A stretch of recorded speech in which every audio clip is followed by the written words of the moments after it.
Welcome, everybody, to the Heal Your Hunger Show. So happy to have you here. It is a great day to be alive, and I have a very short and sweet message for you today. If you're here at the Heal Your Hunger Show for the first time, what you heard as the intro is a really cool and positive and affirming song that you can download from our website, healyourhunger.com. So make sure you check that out. There's a drop-down menu that just says Heal Your Hunger theme song, and it's a video that's inspiring and it has all the words. Yeah, it's just, I love listening to that song. So cool. Anyway, the other thing is, if you're here for the first time, you don't know what you're in for, which is that we talk about a deeper message around your relationship with food. We don't focus on weight loss or calories or anything having to do with the symptom of overeating, but more about the underlying causes of overeating. So overeating or doing strange things with food. We've all done many different machinations around food, restricting, starving, binging, all kinds of stuff, and we get really raw about that here because I'm somebody who is 50 pounds overweight because of my tortured relationship with food, my obsession with food. And so I want to get real with you and talk about that on this show. So welcome if you're here for the first time. So I want to jump right in and get real and raw with you about what drove me to binge eat. Binge eating is a pretty dark experience. If you've been a binge eater, you know what I'm talking about. I was obsessed with food from the get-go. I mean, I was an emotional eater for sure. And, not everybody who's an emotional eater is a binge eater. I'd say most binge eaters are emotional eaters, but you may just be a nibbler throughout the day or a snacker throughout the day. Or you just might be somebody who makes emotional choices with food. You choose potatoes over broccoli or bananas over apples or berries. You're looking for the denser foods, the foods that cover up your emotions.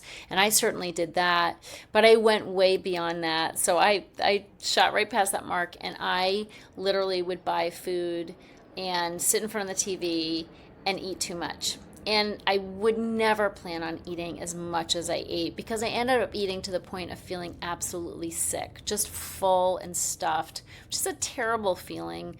Never planned on that. But I did love to get my favorite foods. And, if you get ice cream, you got to put something crunchy into it, or you got to have something salty to go with the sweet. If I bought cereal and milk, I had a box of cereal that I didn't plan on eating as much of as I did. I'd have one bowl, but then I'd go back for more, and then I'd go back for more. Or when I made popcorn, I ate a big, big, big bowl of it. So I could eat a lot of popcorn in one sitting. So the point is, it wasn't my plan to binge, but because I was really particular about getting the right combinations of foods and just getting that satisfaction from my food. Like I have to eat like this and that would make such a good combination, and it's going to be so good. So I would get excited and have this anticipatory, excitement and energy around the foods that I was picking up.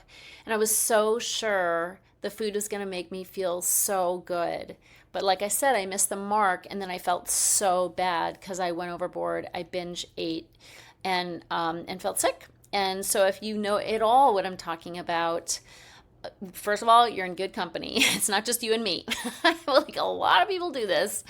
If you've ever watched my TEDx talk, I talk about binging and then throwing out the remains, everything I couldn't fit in my tummy, and then going back later when I had more room in my tummy to fetch those cookies from the trash. Yes, I was a garbage eater, and so were a whole lot of other people. So there's, just a jillion comments on my TEDx talk like, oh my God, I've done that too, or I know exactly what she's talking about. So we're all in good company, right? That's sad, but it's true.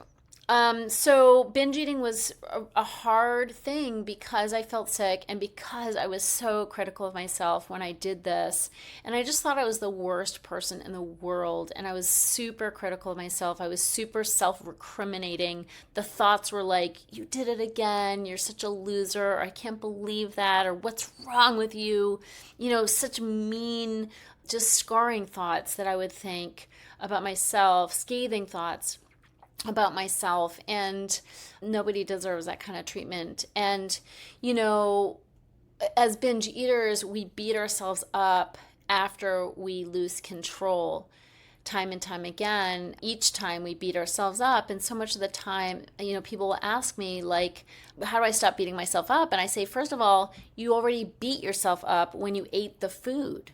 Like, you don't need this whole barrage of self-hating thoughts on top of it. Like, you should not be beating yourself up for eating it. You already beat yourself up because you feel sick and mad. So it's so important that we watch that, lashing that we do to ourselves. But I want to talk about the 3 primary reasons why I was driven to eat too much. And even if you don't consider yourself a binger, if you're making choices that you know aren't good for your health, that you wish you weren't making, the same 3 reasons are the drivers in my experience. So the 3 things fall under the acronym PEP. And you might have heard me talk about this before. It bears repeating.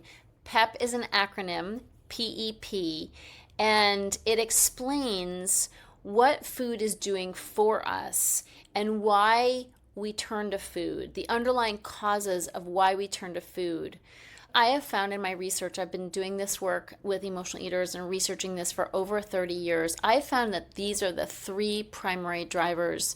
So I really want you to have this, and I want you to have this in your back pocket as a new tool for identifying what's going on. Because typically, we think, oh, I want chocolate, and that we think that's the beginning and end, or I want popcorn, or I really want to have a good meal in front of the TV. We don't realize there's anything more to it. But we need to wake up and start getting hip to the fact that there are layers to this. And of course, chocolate's great.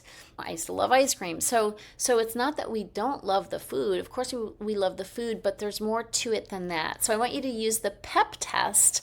PEP is a way of kind of testing yourself. The first P, you ready, stands for painkiller. We use food as a form of painkiller when we don't want to feel what we're feeling. We're anesthetizing our feelings. And when I say painkiller, obviously I'm speaking to killing some form of pain. And when I say pain, I'm talking about anything that doesn't feel good.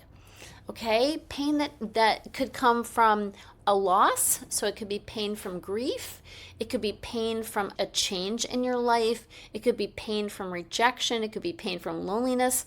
Name any uncomfortable feeling, and it can translate as pain inside of us, especially if we've been checking out and not dealing with our feelings forever as emotional eaters, which I don't know about you, but I made a decision at a very young age. I don't want to feel. I do not want to feel. And so anything uncomfortable felt too hard for me. It felt painful to me. But obviously there's a spectrum of feelings. But when I didn't want to feel, they all sucked, and I wanted to bury them all with food. So the first P is painkiller. The second letter is E, and it stands for escape. Because so much of my eating had to do with wanting to check out. Like, life felt like too much. There was too much going on. There was too much on my plate to do, too much work, too much responsibility, too many deadlines, and I wanted to check out. And so food's great for that, right? Get your favorite binge foods, get your television show queued up, and boom, you're checked out. If you're old enough to remember the Calgon commercials, I think it was at least the 80s, possibly late 70s. Yes, I'm totally dating myself. This woman gets into a bubble bath, which is the brand is Calgon, and there's this big voice that says, "Calgon, take me away." And that's what it felt like to me when I had my favorite foods and my favorite TV shows, and I could just check out. So the E stands for escape. What are we trying to escape? All those responsibilities, but also what's going on between our ears. This is the part we don't really realize, is that as overeaters, we're also overthinkers, and we overthink everything, which means that it's busy up there. It's busy up there, and it's exhausting to be us. Do you relate to that? Like, it's just exhausting to be inside my head. And I'm like, whoa, get me out of here. Like, let me check out of this busy brain. And so that's a lot of what our eating is. It's a form of escape from our own thoughts as well as our feelings. And so many of my thoughts, I was busy, but not busy in a constructive way. I was busy beating myself up. I was busy awfulizing, thinking of the worst case scenario situations. So it's really important that we realize our brains, they're programmed against us. We're under attack all the time. Self-criticism. We're being a mean girl to ourselves all the time. And who wouldn't want to check out with a brain like ours, right? So E stands for escape. The last P in PEP stands for punishment. And this is one that I find people don't think of as much. This is kind of a hidden one. Of all three, it's the most hidden because we eat for reward. Like, no, I'm eating to reward myself. Like, I just finished a big project. I'm going to get my favorite food at my favorite restaurant and sit in front of my favorite TV show or scroll on Facebook or TikTok. For me, it's dance videos on Facebook. I love dance videos because I'm a klutz. But anyway, we love to reward ourselves with food. We grew up this way. It's a very common form of reward in our culture. The thing is, if you're a binge eater and if you go overboard, it doesn't feel like a reward later. Right? It does not feel like a reward later. It feels like a punishment where we stuff ourselves, then we're bloated, then we're self-recriminating, then our pants don't fit, then we cancel brunch with the girls the next day because we just want to be in bed with the curtains drawn. That's hardly a reward, is it? So really important to know that punishment is part of the deal. Why are we punishing ourselves?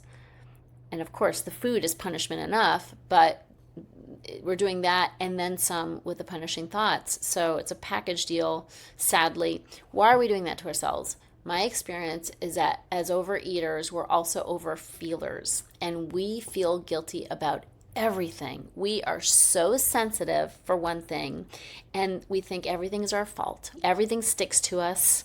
We think we've done wrong all the time. We take the blame, we take the fall, we assume we're in the wrong, we're saying sorry all the time. Oh my God, we feel guilty about everything. And so we punish ourselves with food. Now, there might be things we do feel guilty about that we've actually done. And then we're beating ourselves up for that too. Regardless, we're harsh on ourselves. We don't have an appropriate sense of guilt. We go way overboard, and food is the result. Overeating, stuffing ourselves, beating ourselves up with food, and really negative food choices that impact our health, make us feel like crap. That's the result.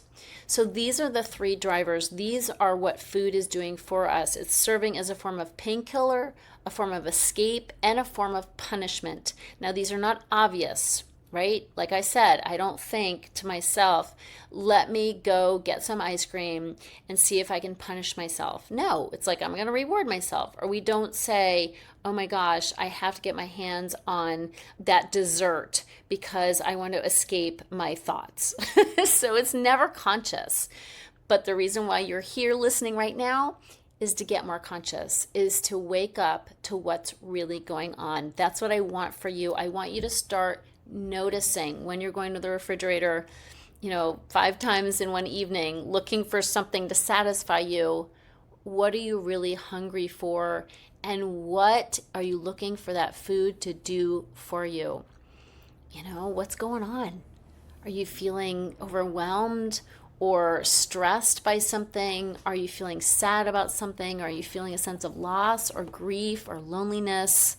Are you feeling like you've just had it to here with so much responsibility and so much, just self-hatred or being super critical of yourself and things you've said throughout the week?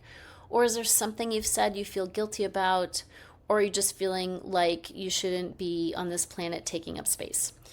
Just look deeper. That's all I'm saying. And it may not be anything as severe as that, but I want you to start noticing what's going on inside, because that's where you'll start to notice if there are some emotions that are getting buried with food and with your food choices.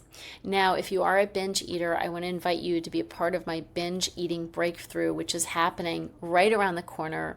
Go to the show notes for the link or go to my website, but the binge eating breakthrough is happening soon. We'd love to have you join us for it. It's free. It's amazing. It will help you get on your path of healing this terrible habit of binge eating. You deserve better, my friend. You deserve better. Binge Eating Breakthrough, I hope you'll join us for that. And also, make sure you join us in the Secret Sauce group at any time. It's on Facebook, The Secret Sauce to End Emotional Eating. We'd love to have you be a part of that. And let's continue this conversation over there. Thanks so much. I'll see you in the next show. If you're ready to get off the dieting roller coaster ride and finally make peace with food and with your body, talk to a Heal Your Hunger mentor about what steps you need to take based on your own history with food and weight. Go to healyourhunger.com and register for an emotional eating breakthrough session and see how fast you can experience real change. It's a complimentary evaluation, but there are limited spots available. So go to healyourhunger.com and register to speak with a mentor today.